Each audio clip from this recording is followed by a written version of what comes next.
বঙ্গে সক্রিয় বর্ষা, দক্ষিণবঙ্গ জুড়ে বৃষ্টি। শুক্রবার থেকে বৃষ্টির সম্ভাবনা, বৃষ্টি আরো বাড়বে। বেলা বাড়ার সঙ্গে সঙ্গে কলকাতা ও সংলগ্ন জেলায় বিক্ষিপ্ত বৃষ্টিরও পূর্বাভাস রয়েছে। উত্তরবঙ্গে ভারী থেকে অতি ভারী বৃষ্টি।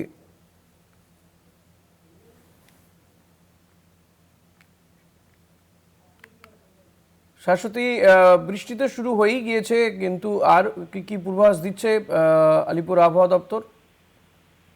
দেখো, দক্ষিণবঙ্গে যে দুর্বল ছিল দক্ষিণ পশ্চিম মৌসুমী বায়ু, তার সক্রিয়তা লক্ষ্য করা যাচ্ছে এবং সেক্ষেত্রে আজকে থেকে বৃষ্টির তোড় বাড়বে দক্ষিণবঙ্গের একাধিক জেলায়। তার সঙ্গে অবস্থানরত একটি ঘূর্ণাবর্ত রয়েছে, একটি অক্ষরেখা রয়েছে। সেই অক্ষরেখার জেরে প্রচুর পরিমাণে জলীয় বাষ্প রাজ্যে প্রবেশ করছে।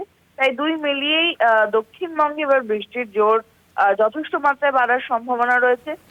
আজকে থেকেই বৃষ্টি আগামী সপ্তাহের বুধবার পর্যন্ত ভালো রকম হওয়ার পূর্বাভাস রয়েছে এবং কমলা সতর্কতা রয়েছে পশ্চিমের বেশ কিছু জেলার ক্ষেত্রে।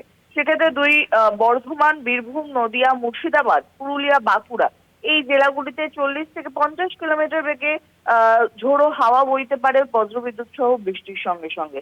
বাদ যাবে না শহর কলকাতা সহ পার্শ্ববর্তী জেলাগুলি, অর্থাৎ হাওড়া, হুগলি, 2 চব্বিশ পরগনা এই জেলাগুলিতেও কিন্তু রাতভোর থেকে বৃষ্টি শুরু হয়েছে এবং এই বৃষ্টি লাগাতার বিক্ষিপ্তভাবে দিনভর চলবে বলেই পূর্বাভাস জারি রয়েছে। এবং বলা যায় যে তাপমাত্রার যে ঊর্ধ্বমুখী পরিস্থিতি ছিল তা কিছুটা হলেও স্বাভাবিকের কাছাকাছি আসবে। ইতিমধ্যেই সর্বনিম্ন তাপমাত্রা স্বাভাবিকের নিচে নেমেছে, তবে সর্বোচ্চ তাপমাত্রা এখনো 35 ডিগ্রির ঘরে শহর কলকাতার ক্ষেত্রে।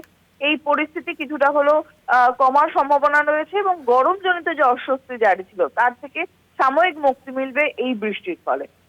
এবং উত্তরবঙ্গের ক্ষেত্রে আগামীকাল অর্থাৎ শনিবার তীব্র বৃষ্টির সতর্কতাও জারি করা হয়েছে হাওয়া অফিসের তরফে। উত্তরবঙ্গের বিশেষত জলপাইগুড়ি এবং আলিপুরদুয়ার এই দুই জেলায় বৃষ্টির তীব্রতা অতিরিক্ত মাত্রায় বৃদ্ধি পেয়েছে এবং অতিবৃষ্টি জারি রয়েছে এই জেলাগুলির ক্ষেত্রে। ধন্যবাদ শাশ্বতী। কথা বলছিলাম প্রতিনিধি শাশ্বতী রায়ের সঙ্গে।